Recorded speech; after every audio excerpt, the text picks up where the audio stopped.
Segundo o Bureau de Assistência à Justiça, atualmente 240 mil homicídios não solucionados nos Estados Unidos da América. Embora esse seja um número enorme, graças às inúmeras novas ferramentas disponíveis para a aplicação da lei, desde a genealogia genética até o MVAC, estamos vendo avanço após avanço em casos que estavam acumulando poeira por décadas. Neste episódio, examinaremos 3 terríveis casos não resolvidos que foram solucionados recentemente.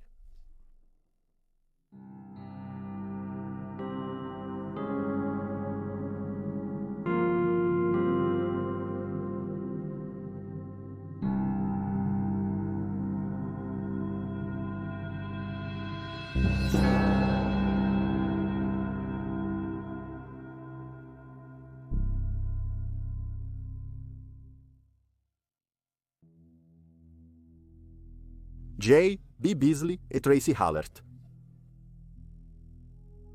J. B. Beasley e Tracy Hallert eram estudantes de 17 anos de Dothan, Alabama, quando desapareceram em 31 de julho de 1999, após saírem de suas casas para comemorar o aniversário de J. B. indo a uma festa em uma cidade próxima. No entanto, enquanto estavam a caminho da festa, elas se perderam, acabando na cidade de Ozark, a mais de 20 milhas de distância. Por volta das 23 horas e 35 minutos, Tracy ligou para sua mãe, Carol Roberts, de um telefone público e explicou que estavam perdidas e precisavam de orientações para voltar para casa. Carol lembrou. Ela não falou como se algo estivesse errado. Não havia nenhum medo ou algo assim em sua voz. Nós dissemos, nós te amamos um ao outro, e eu fui para a cama. No entanto, no dia seguinte, Carol descobriu que a jovem de 17 anos não havia retornado, fazendo soar os alarmes. Ela reportou que Tracy desapareceu. Similarmente, quando os Beasleys perceberam que JB não retornou, contataram as autoridades.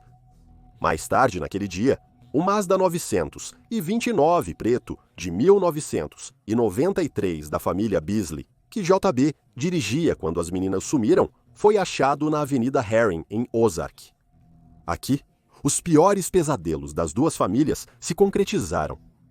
Os corpos de KB e Tracy estavam no porta-malas do carro. As duas meninas morreram após tiros na cabeça.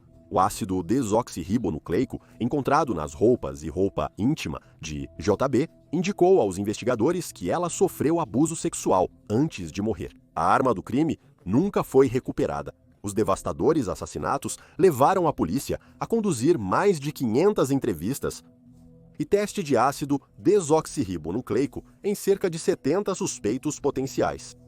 As autoridades também criaram uma linha de dicas e ofereceram uma recompensa de $15 mil por informações que levassem à prisão no caso. Apesar de pistas surgirem ocasionalmente, nada concreto emergiu. Vez após vez, as esperanças foram elevadas e logo depois frustradas quando surgiram inúmeras falsas confissões que se provaram falsas.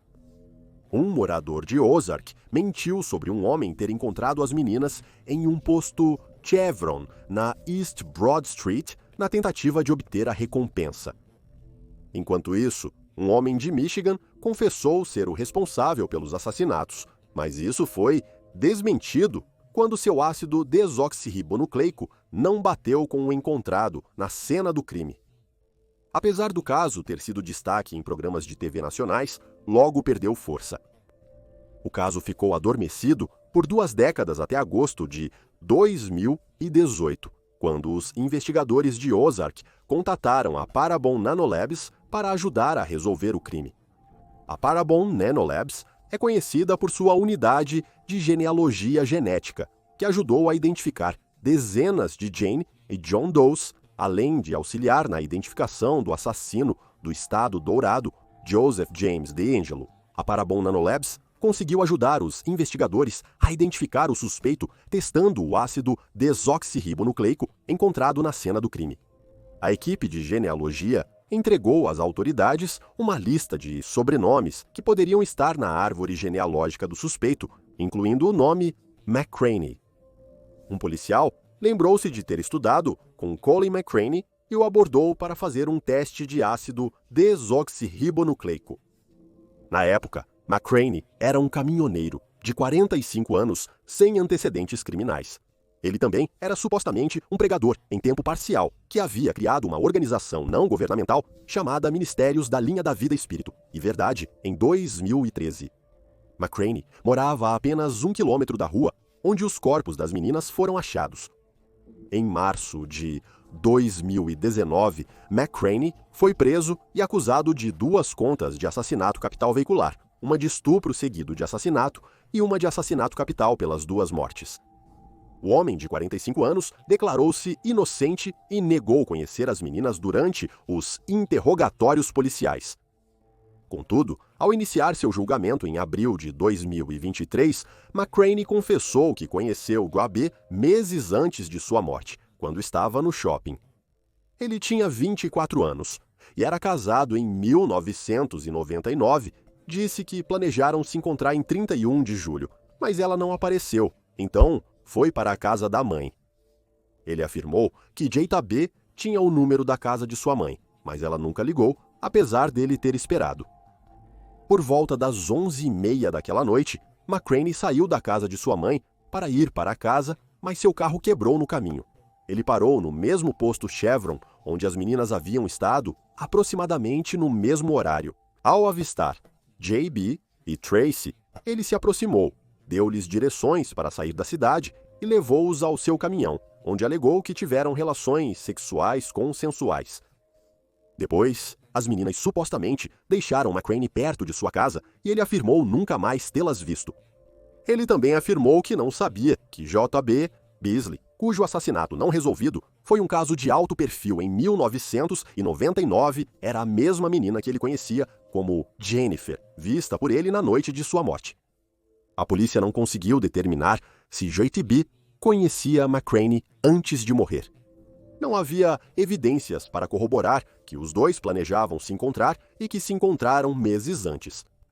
Em 26 de abril de 2023, McCraney foi considerado culpado de todas as acusações e condenado à prisão perpétua sem possibilidade de liberdade condicional. 3 meses depois, McCraney teve negado um recurso para um novo julgamento, mas no início deste ano, seu advogado apresentou outra moção ao Tribunal de Apelações Criminais do Alabama. McCraney cumpre sua sentença atualmente em William E., na instituição correcional Donaldson, no condado de Jefferson, Alabama. Ele mantém sua inocência.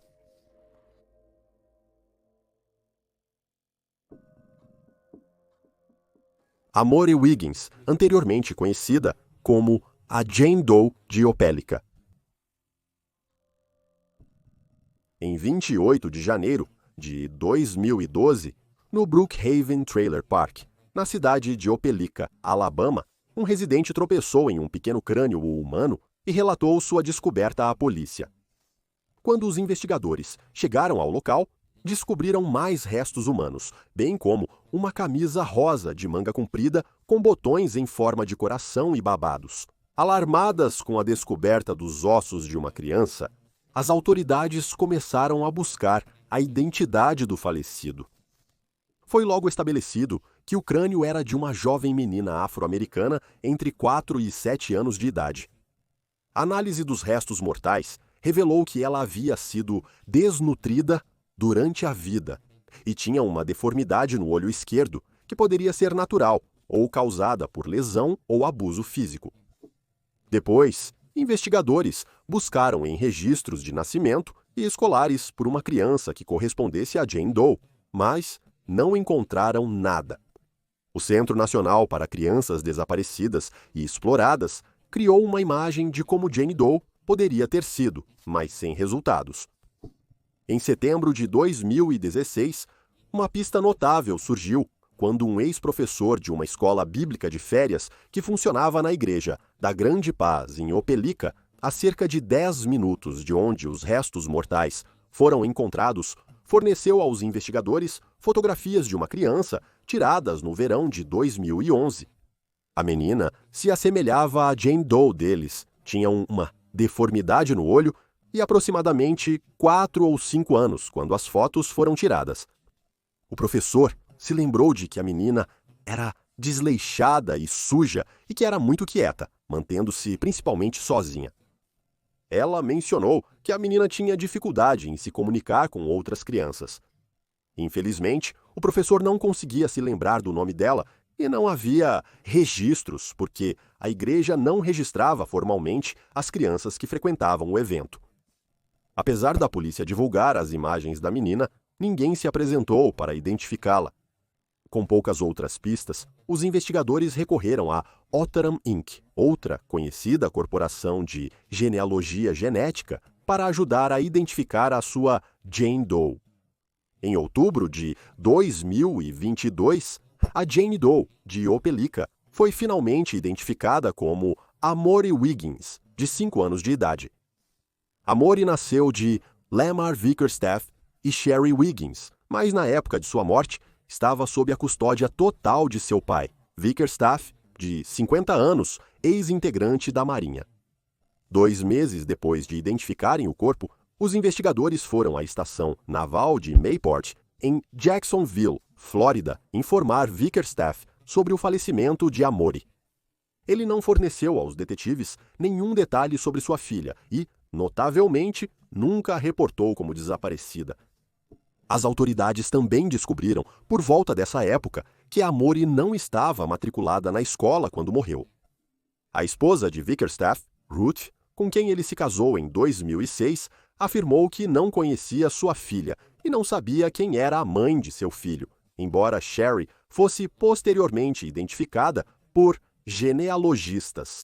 Sherry, que morava em Maryland, confirmou mais tarde, em dezembro, que Amory era sua filha quando foi abordada. Ela apresentou documentos legais comprovando seu limitado envolvimento com a filha, desde que Vickerstaff obteve a guarda total e que continuou pagando pensão alimentícia mesmo após a morte dele. Ela acrescentou que não foi por escolha própria que ela não viu Amory após 2009, alegando que foi ao tribunal várias vezes para tentar obter a guarda de Amory. Devido ao seu afastamento, ela não denunciou o sumiço de Amory, pois acreditava que a menina ainda estava com o pai. Em 17 de janeiro de 2023, Vickerstaff e sua esposa foram presos em Jacksonville. O homem de 50 anos foi acusado de homicídio doloso, e ele e Ruth de não denunciar uma criança desaparecida. Em uma audiência preliminar em março, o detetive Alfred White contou ao tribunal que Ruth Vickerstaff admitiu em entrevistas que não foi totalmente honesta ao falar inicialmente com a polícia, pois não sabia o que estava acontecendo. Ela alegou que o casal tinha a custódia de Amory, mas sentiu-se sobrecarregada pelas necessidades da menina e pediu a Vickerstaff para levá-la para sua família no Alabama. Ela afirmou que, após o pedido, não viu mais a menina de 5 anos, presumindo que estava sob os cuidados de outros familiares. Enquanto isso, Vickerstaff supostamente confessou à polícia ter assassinado Amory durante sua entrevista. No entanto, ele negou ter causado as lesões vistas em seus restos mortais, incluindo a deformidade no olho, já que fotos anteriores de Amory mostram que ela não nasceu com isso. Ele não revelou os detalhes de como ela morreu, mas acrescentou que tentou trazer Amory de volta à vida após sua morte, que ocorreu em algum momento entre 2010 e 2011. Segundo reportagens, Amory teve mais de 15 fraturas antes de falecer. Vickerstaff teve fiança negada, enquanto Ruth obteve fiança, mas deve usar tornozeleira eletrônica até o julgamento.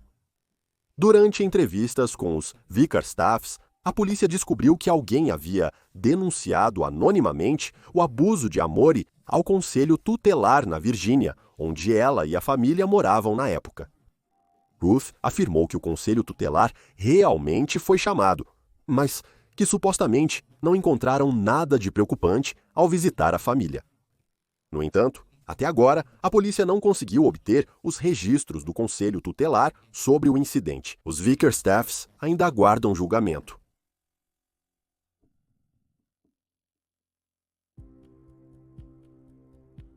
Rita Curran. Em 1971, Rita Curran, de 24 anos, era professora do segundo ano e empregada doméstica em Burlington, Vermont. Ela morou longe de casa pela primeira vez, dividindo o novo apartamento com 3 colegas que não conhecia muito bem.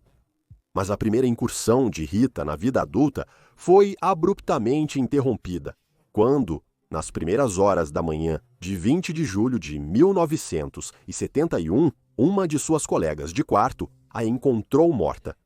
Uma autópsia revelou que Rita havia sido espancada, sexualmente agredida e asfixiada. Relatórios notaram que ela lutou ferozmente contra seu agressor, mas, tragicamente, perdeu no final. Ao investigar a cena, a polícia descobriu uma única bituca de cigarro perto do braço de Rita, que foi embalada como evidência, mas, de resto, eles tinham poucas pistas e ainda menos suspeitos. Diversos moradores do prédio onde Rita residia foram entrevistados, incluindo o casal DeRusse, que vivia 2 andares acima. William DeRusse tinha antecedentes criminais e foi considerado suspeito pelos investigadores, mas foi descartado após sua esposa fornecer um álibi para o momento do assassinato. Os investigadores cogitaram que Ted Bundy poderia ter matado Rita, pois ela trabalhava perto de onde ele nasceu. Além disso, um agente aposentado do Federal Bureau of Investigation acreditava que a cena do crime se assemelhava a uma deixada por Bundy, mas este negou envolvimento em 1989, na véspera de sua execução. Houve 13 suspeitos distintos em um momento durante a investigação, mas a polícia nunca teve evidências suficientes para acusar qualquer um deles. O caso de Rita ficou esquecido por décadas. Em 2014, foi criado um perfil de ácido desoxirribonucleico de um toco de cigarro, mas não correspondeu a ninguém nos bancos de dados nacionais. 5 anos depois, o toco de cigarro foi testado por uma equipe de genealogia genética que concluiu que o ácido desoxirribonucleico estava ligado à família DeRusse, o casal que morava 2 andares acima de Rita quando ela morreu. Um meio-irmão de William DeRusse conversou com os investigadores e forneceu seu ácido desoxirribonucleico, o que provou ainda mais que o provável suspeito, no caso, era DeRusse, apesar de seu álibi. O ácido desoxirribonucleico do roupão rasgado de Rita era o mesmo do toco de cigarro. Investigando o passado de DeRusse, os detetives descobriram que o casal deixou Vermont logo após o assassinato e depois se separou. DeRusse mudou-se para a Tailândia e, supostamente, se tornou um monge budista. Sua esposa foi localizada em Oregon, onde mudou de nome. Quando interrogada, ela admitiu ter mentido para a polícia sobre seu marido estar com ela no momento em que Rita foi assassinada. Os detetives concluíram que ela não sabia do envolvimento de DeRusse, mas o estava protegendo por eles serem recém-casados e DeRusse ter antecedentes criminais. A ex-esposa de DeRusse contou que eles discutiram na noite de 20 de julho e ele saiu do apartamento para se acalmar. No dia seguinte, ele a instruiu a informar à polícia que ele não saiu do apartamento, temendo que seu histórico criminal o tornasse um suspeito óbvio.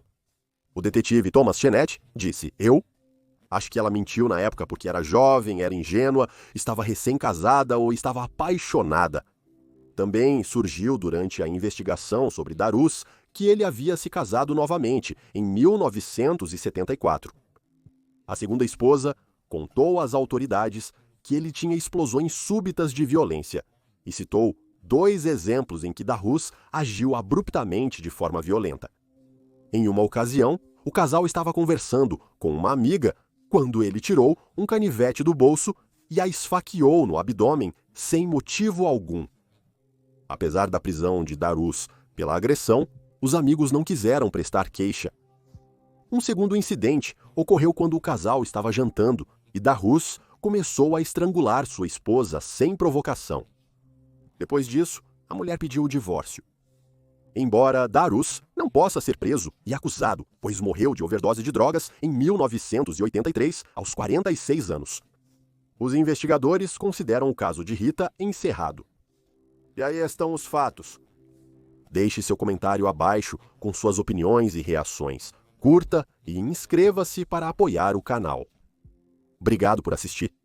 Fique alerta, fique seguro e nos vemos na próxima vez.